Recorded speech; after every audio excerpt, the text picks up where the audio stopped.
Alors bonjour à tous, bienvenue sur dailyfx.fr, bienvenue au morning meeting de 11 heures. Il est 11h02, Vincent Gann pour vous retrouver. On va parler donc de la livre sterling, quelques chiffres publiés ce matin. L'euro dollar qui s'essaye à un dépassement des 1,1450, alors il a fait 1,1464 mais là ça retombe. Bon en tout cas, vous constatez quand même que le momentum reste quand même haussier. Alors vous pouvez laisser des commentaires, je ne vais pas pouvoir les poster là parce que j'ai un petit souci technique, mais je vais lire toutes les questions et je répondrai donc après mon commentaire de marché. L'avertissement sur les risques liés au trading. Des devises, attention, donc cela peut générer des pertes qui dépassent votre capital de trading, mais ça c'est si vous utilisez un effet de levier excessif ou tout simplement un effet de levier. N'oubliez pas que pour trader sans effet de levier, eh bien, c'est une position de trading qui est égale au capital du compte de trading. Et ça, c'est idéal pour le moyen terme. Alors, l'euro-dollar qui s'essaye à un dépassement des 1,1450, mais ça passe pas encore, hein. En tout cas, ça reste quand même sacrément résilient. Alors, le dollar US, il est sous pression hein, depuis la fin du mois de janvier. Hier, Janet Yellen a rencontré Barack Obama. Bon, on peut aussi envisager la dimension politique des choses, c'est-à-dire que bon, à un moment ou à un autre, une réserve fédérale qui resserrerait trop fortement sa politique monétaire et qui contraindrait l'économie pourrait aussi porter au pouvoir peut-être des candidats qui ne sont pas souhaitables aux États-Unis. Donc enfin, voilà, il y a probablement eu un discours en ce sens de Barack Obama envers Janet Yellen, donc dollar US reste sous pression. L'euro-dollar. Alors, l'euro-dollar, je ne vais pas revenir sur tout ce que je vous ai montré ce matin, ça fera un peu répétitif, mais en gros, ça fait 8 séances que nous sommes dans un range. Et moi, je fais partie des analystes, bon, je ne suis pas le seul, hein, mais qui défendent le fait que ce range, c'est une phase de pause avant de passer 1,1450. J'ai une gestion du risque. J'ai une gestion du risque, c'est-à-dire que j'abandonne ce scénario si on rebascule sous 1,1260. Ça, c'est mon invalidation. Mais j'irai jusqu'au bout. J'ai commencé à vous proposer des achats euro-dollar, c'était sur les 1,1150. On est à 1,1450, c'est une résistance, je pourrais arrêter, mais j'ai cette analyse qui me fait dire que voilà, il y a encore quelque chose. C'est pas terminé. Alors, par rapport à mon argument, il y a deux façons de procéder. Euh, Soit ça vous invite à ne pas vendre, et mieux vaut éviter de vendre parce que vous constatez quand même les nouveaux plus hauts réguliers de l'euro-dollar, et éventuellement ça vous invite à une ultime stratégie d'achat de l'euro-dollar pour aller chercher les fameux 1,15, 1,1550, 1,16. Ça va être une énorme résistance hein, à la zone 1,15, 1,17, beaucoup plus qu'un 14,50. Mais voilà, ça fait longtemps qu'on, d'ailleurs, à part l'excès de août 2008, on n'est pas allé tester la zone depuis, donc je pense que là le marché a envie d'y aller. Il a tenté de le faire ce matin là, mais voilà, ça retombe, on reste en range au final. Hein. Si on se base sur les cours de clôture, on reste dans un range. Euh, un 13,90, nouveau support, c'est-à-dire que le range c'était un 13,25, un 14,50. Et regardez ce rôle ici des moyennes mobiles à 20 et 50 périodes, c'est pas mal du tout. Vous les avez ici, donc la 50 et la 20 qui soutiennent les cours et qui rapproche le prix des 1,1450. Le H4, moi je m'en sers beaucoup sur l'euro dollar. Pour toutes les stratégies swing que je vous ai proposées, c'est le H4 qui m'a parlé.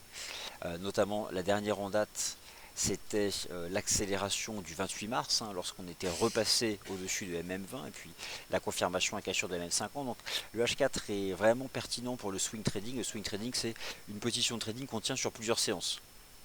En réalité, souvent plus du day trading que du swing trading, mais en tout cas, je pense que c'est l'horizon de temps adapté. Donc voilà, les moyennes mobiles agissent en support.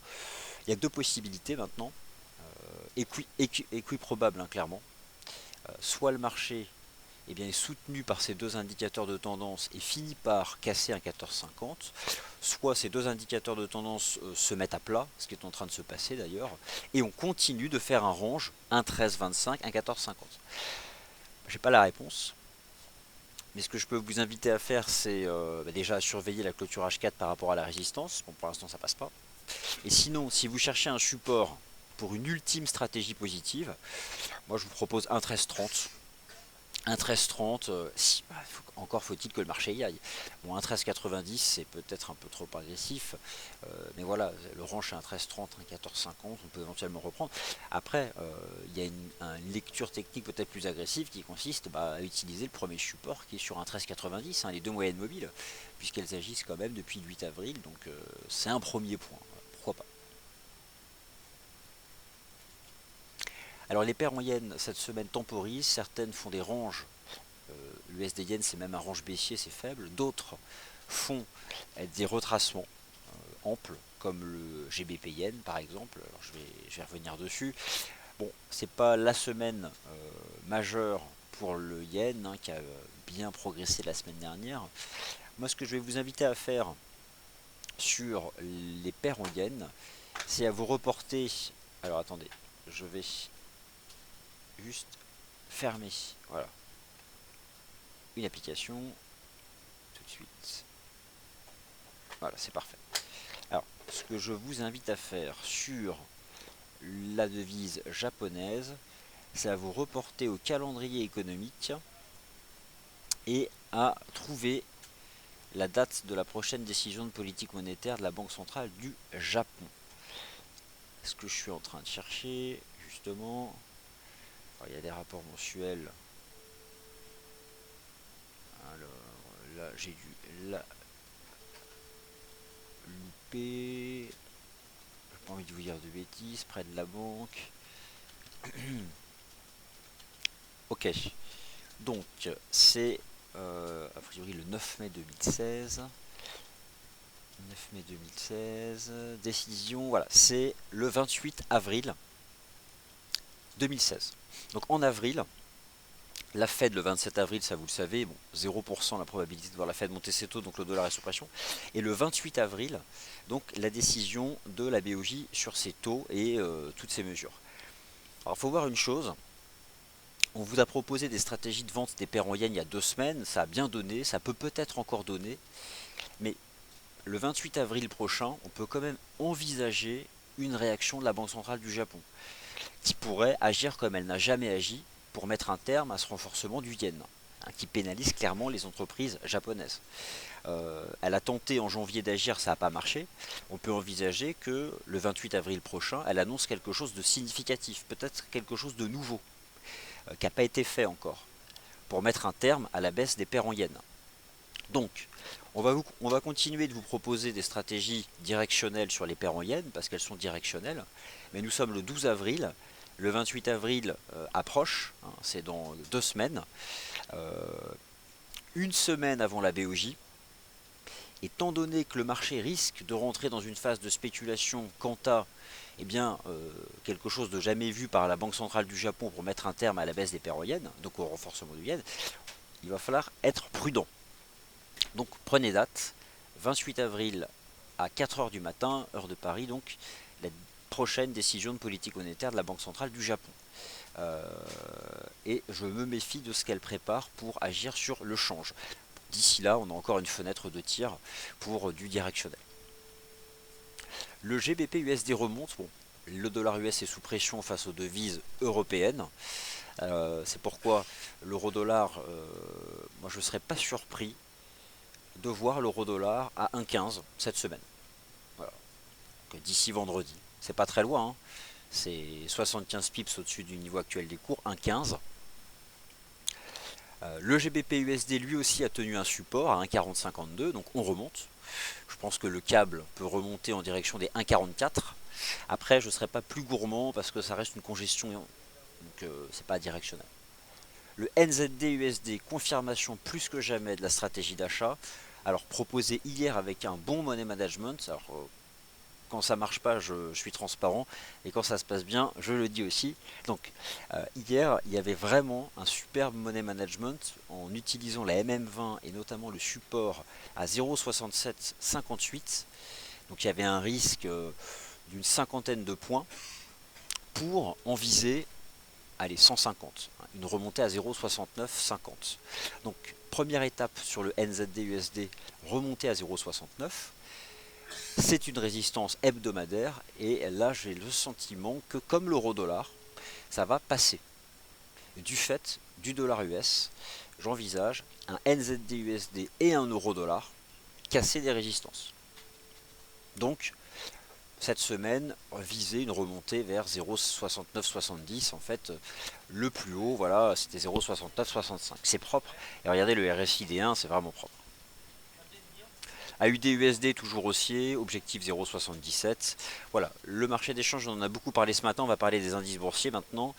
Et là aussi, je vais être transparent. Alors, hier, l'Eurostock 50, et j'ai écrit hier un article qui disait formation d'un point bas swing en Europe, techniquement, le scénario gagne en probabilité. Voilà, ça, c'est ce que j'ai raconté hier. Techniquement, le scénario gagne en probabilité. Alors pourquoi? Parce que je suis parti de l'observation que le marché a formé des points bas il y a 3 séances sur des proportions de retracement assez classiques. 61% de retracement de toute la reprise technique de février sur l'Eurostock 50. En plus, il y a eu des cassures de support le 5 avril et le 7 avril sans volume, qui n'ont pas été confirmées, qui ont même été neutralisées. Notamment sur le CAC qui casse 4003 et en fait qui décroche pas du tout. Regardez le CAC 40 en fait à 4235 points. C'est 50% de retracement de tout le rebond qui a eu lieu entre le 11 février et la BCE. Au final, cette congestion sur les indices boursiers de la zone euro qui me déplaît tant depuis début mars, c'était un retracement. Alors, voici donc quel est le choix que je fais en définitive. Eh bien, je reprends le risque de proposer une stratégie, enfin le risque.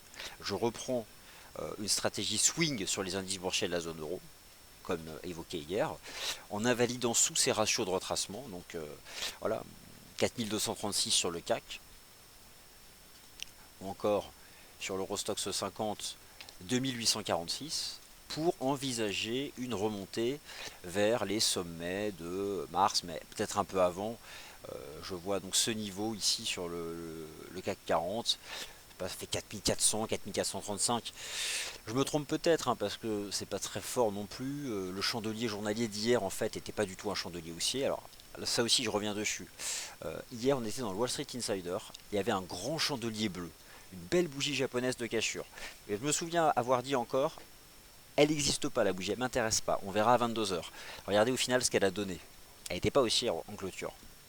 Donc, plus que jamais, un chandelier daily, il faut de la patience. Même si là, ça peut sembler vouloir repartir à l'assaut, bah, on ne sait pas ce que ça va donner en clôture. Alors, le DAX. Nous vous avons proposé depuis vendredi matin des stratégies d'achat qui ont eu un objectif atteint à 9750 hier. Hier, j'ai expliqué envisager la cassure haussière des 9750. Eh bien, je confirme. On est toujours sous l'influence de cette divergence haussière en H4 sur le GR30. Là, le marché rentre dans un range entre MM20 et MM50. Bon, je ne sais pas si ça va passer, mais voilà. Tant qu'on tient MM20 qui sert de soutien maintenant, je pense que là, le marché peut remonter, tenter de casser 9750. Après, encore une fois, hein, c'est la cassure, il faut une cassure. Je vais me mettre, regardez, en H1. Par rapport à la résistance, bon bah hier on l'a fait pile poil, hein, mais on l'a pas dépassé. Donc le H1 peut être suffisant. Donc là on remonte, je pense. On va remonter vers 97,30, 9730, peut-être 9750.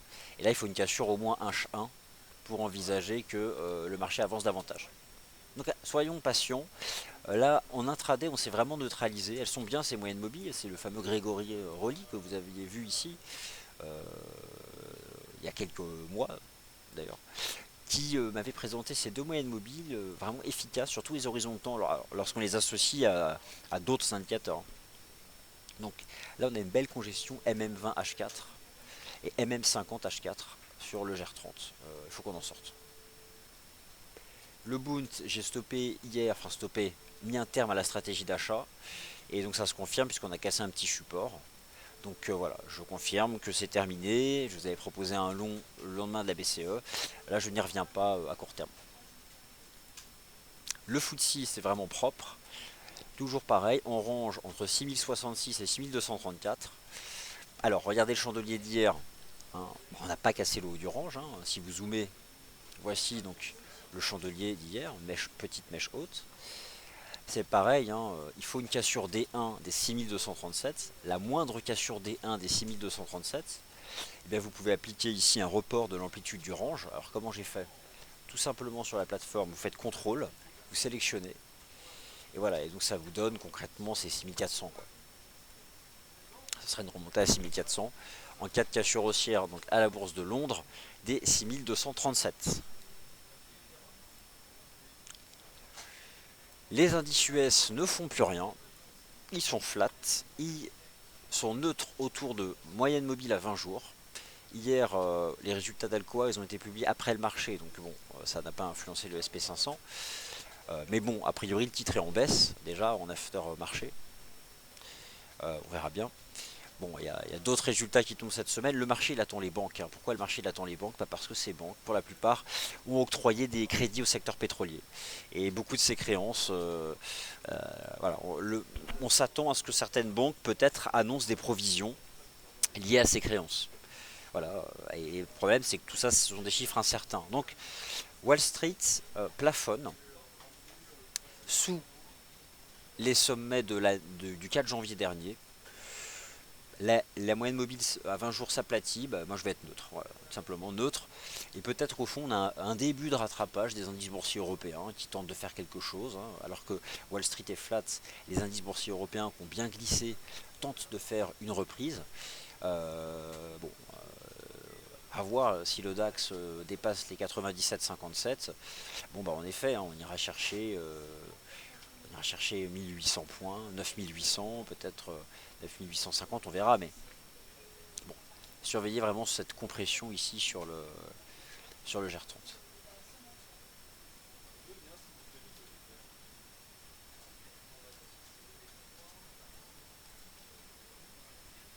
Alors, bon, là je pense que j'ai le son de tête très fort, hein. Ah, à moins que. À moins que. Non, c'est bon. Donc, alors allez-y poser des questions, hein, parce que je vois pas beaucoup de questions. Bonjour Discalex. Discalex. Alors, je peux pas poster vos commentaires, ça marche pas, mais je lis donc le commentaire de Discalex. Bonjour, pas de questions pendant la messe. On écoute sagement et puis c'est tout. Ça m'a fait sourire. Alors, je lis toutes les questions puisque vous ne pouvez pas aller voir. AUD-USD sera-t-il haussier vers 0,77? Alors oui, moi c'est mon anticipation, c'est aussi celle de Sylvain, peut-être aussi celle de Yoav, mais en tout cas pour Sylvain je sais. C'est haussier depuis le rebond sur 0,75. Qu'est-ce que tu vises toi Sylvain sur la UD-USD comme objectif? Merci. Moi je vise 77. 77. Ouais, 77, 77, 30, et potentiellement derrière on break, hein, mais bon, on va pas faire de plan sur la comète. GBP, alors, voilà pour la UDB. Ensuite, une question sur le GBP Yen. Alors, GBP Yen aussi, en effet, les paires en Yen sont haussières. Et comme évoqué ce matin, c'est trop tôt pour les vendre, le momentum se reprend. Notamment le RSI H4 ici, donc l'idée c'est de laisser remonter le RSI H4 du GBP Yen, tout comme celui de l'USD Yen, bon, qui lui est quand même sous pression. L'euro yen ne fait qu'un range. Euh, alors c'est vrai qu'à chaque fois, il faut que ce soit le GBP yen qui rebondisse le plus fortement. Un peu comme le GBP USD, c'est compliqué. Il y a une volatilité qui est propre au sterling qui est compliquée. Le GBP yen, lui, c'est pas des flats, c'est pas des ranges qu'il fait, c'est des retracements. Et les retracements du GBP yen, honnêtement, ils sont vraiment difficiles. Difficile pourquoi? Parce que leur amplitude, c'est pas évident de la maîtriser. La zone de résistance, c'est donc 154,71, mais en cours de clôture, D1, c'est 156. La MM50 est là.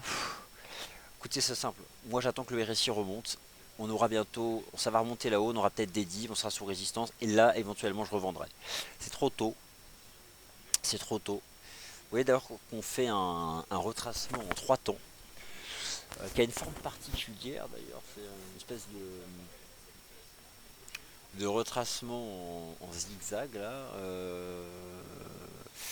On est, je pense, dans le troisième temps du rebond. Alors, au final, on a peut-être un petit double bottom sur le GBP Yen en H4. Je vais regarder ce que ça donne en objectif de cours. On va peut-être arriver à trouver comme ça ce qui pourrait être le point final de la reprise. Si j'arrive bien sûr à attraper le point bas. Ah, décidément. Attendez. Ah non, j'ai pas. Attendez. Autant pour moi. Voilà. Ok. Alors, 0,66. Ok, 155,80. 155,80, 156. Et en données journalières, voici où est la résistance en cours de clôture.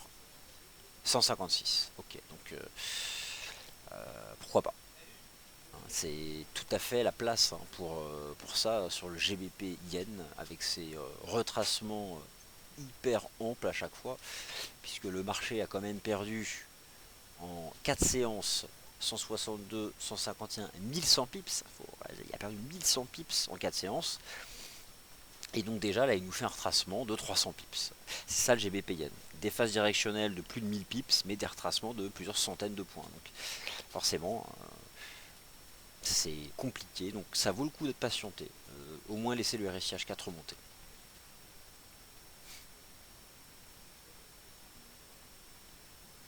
Alors Michel, je viens d'arriver, un point DAX, ok, on revient sur le DAX. Donc le DAX, toujours un sentiment haussier, notamment depuis vendredi dernier, la divergence haussière standard H4 qui est toujours bien. Elle agit parce que depuis elle est validée, le momentum prend son temps pour remonter vers 70, hein, on est sur 50, d'ailleurs on prend appui sur 50. En H4, regardez le rôle de MM20 H4 qui est en train de soutenir les cours.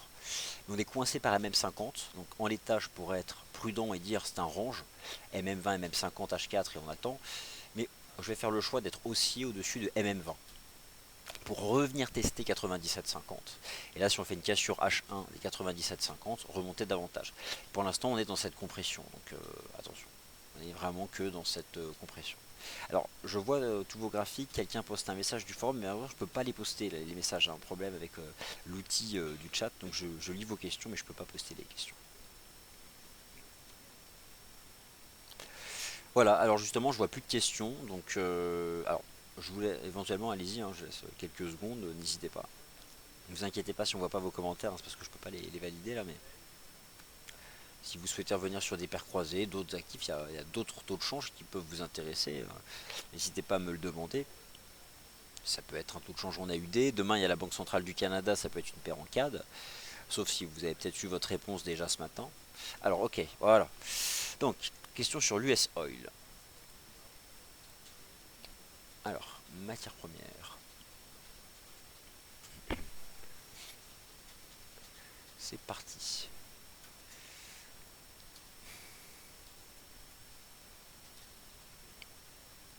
Alors, ce que fait l'US Oil déjà, c'est qu'il s'attaque à sa MM 200 jours là. Ça, c'est quand même énorme parce que c'est lorsqu'on l'avait cassé en juillet 2014 qu'on avait cassé les 100 dollars. Bon, ça va pas passer comme ça. Bon, le marché se projette clairement sur un accord. Dimanche prochain à Doha, ça paye du pétrole, c'est ce qui renforce le CAD, c'est ce qui met sous pression l'USD CAD entre autres. Bon, bah c'est aussi, écoutez, et là, bon, on va revenir chercher le récent plus haut on va venir chercher 41,87. Après, pas certain que ça passe, hein. Honnêtement, le marché, à un moment ou à un autre, va attendre d'avoir des accords concrets. On peut, sur le pétrole, voilà, sans accord, rester dans ce range. Cette semaine, bon, là, on devrait quand même plafonner sous 41, 47. Après, voilà, si le marché est optimiste et envisage qu'il y ait un accord, bah, si on fait une cassure, pour passer juste super haussier, hein, on peut revenir ensuite chercher les 48, puis pourquoi pas les 50, pourquoi pas les 50 dollars en cas d'accord. Après, voilà, on approche, et si j'attrape la jambe de hausse au point bas de la conso, là, en 3 temps, ouais, c'est ça, ça donne 51, quoi. Bon, faut voir.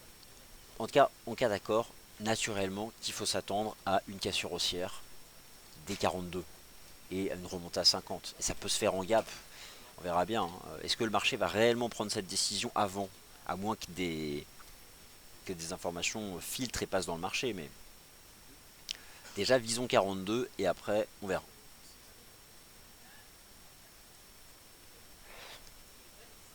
Alors, Euro GBP, je veux plus de commentaires sur SP500. Alors, le SP500, c'est vrai que l'après-midi, on a le Wall Street Insider, mais je vais quand même vous en parler. L'Euro GBP. Alors, écoutez, moi jusqu'au bout, je dis, bon, pullback. Voilà, ça peut être un pullback sur le support à 0,7946, ligne de tendance haussière, MM20. Bon, si ça casse, j'ai eu tort et on aura fini le point. Mais franchement, jusqu'à preuve du contraire, c'est résilient. RSI revient sur 50. Euh, Plus bas, 0,7920. Ok, la zone de prix, 0,7920. 0,7940 est une zone d'entrée. On gère son risque 20 points en dessous, max. Voilà. Parce que voilà, on repasse en dessous, bah écoutez, c'est que le mouvement s'est terminé. Mais c'est un support. On y revient. On n'y est pas encore, on est 50 points au-dessus, mais on y revient. Je m'attends à une réaction positive en première intention.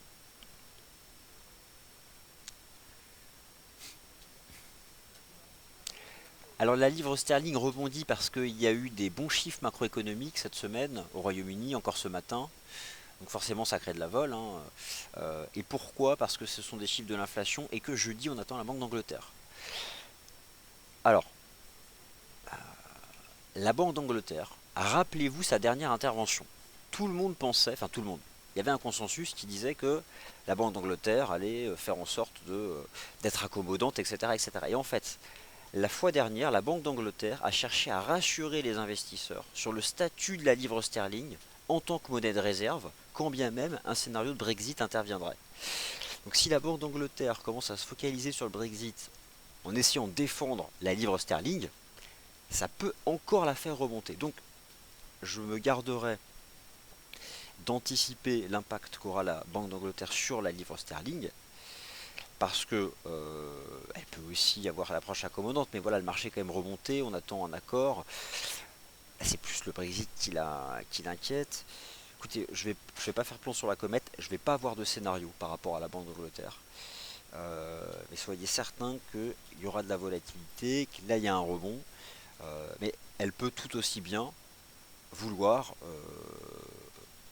avoir une approche accommodante et faire baisser la devise, hein. Il y a la guerre des monnaies aussi. Donc le Brexit, la guerre des monnaies sont deux choses différentes. Quelle sera sa priorité jeudi? Malheureusement, j'ai pas la réponse. Donc voilà, les stratégies de trading sur le GBP, je pense que là, cette semaine, c'est plus utile d'être dans le day trading. Le day trading, c'est ce qui vous met à l'abri donc le soir, et ce qui vous permettra peut-être de ne pas être en position trop massive lorsqu'elle prendra sa décision. Mais c'est jeudi, donc on a le temps d'en reparler.